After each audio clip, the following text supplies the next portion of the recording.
about New Year's Eve, the New Year's Eve gig in Detroit? Oh, come on, this is great. So this was, or about the bell ringing from what? I think that's the great story, the vaudeville story. But the Detroit New Year's story is really something else. You got to hear this one.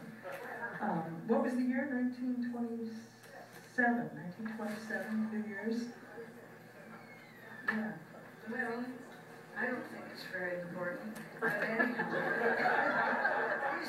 these kids are totally unmanageable.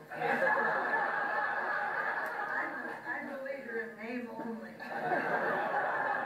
Anyway, for what it's worth, agents, which we did without when we were on the road playing for dances, but in the winter, we couldn't very well haul through snowdrifts through all the Middle West and every other place.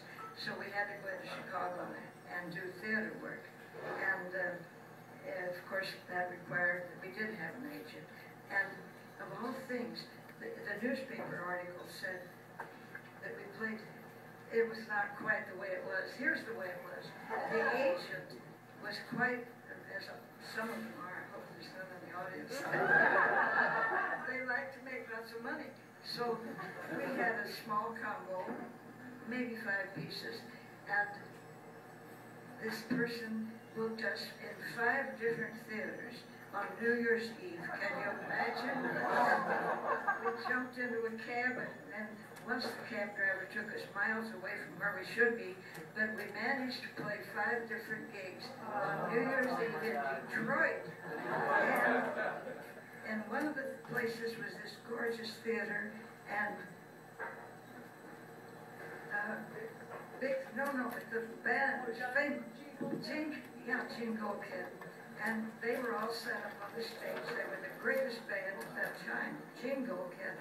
And Big Spiderbeck was with them. And of course, I was too naive to even know who Big Spiderbeck was. But we played in front of that huge, most magnificent group of people. And they must have wondered, where in the world did we come from?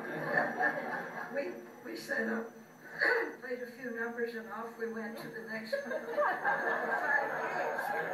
But eventually we wound up in New York City, and I was thrilled. By that time I was a little more sophisticated. And to think that Big Spiderbeck actually always stayed in this funny theatrical hotel on 61st and Broadway, where we stayed, and it may be possible that I slept in the bed that Big Spiderbeck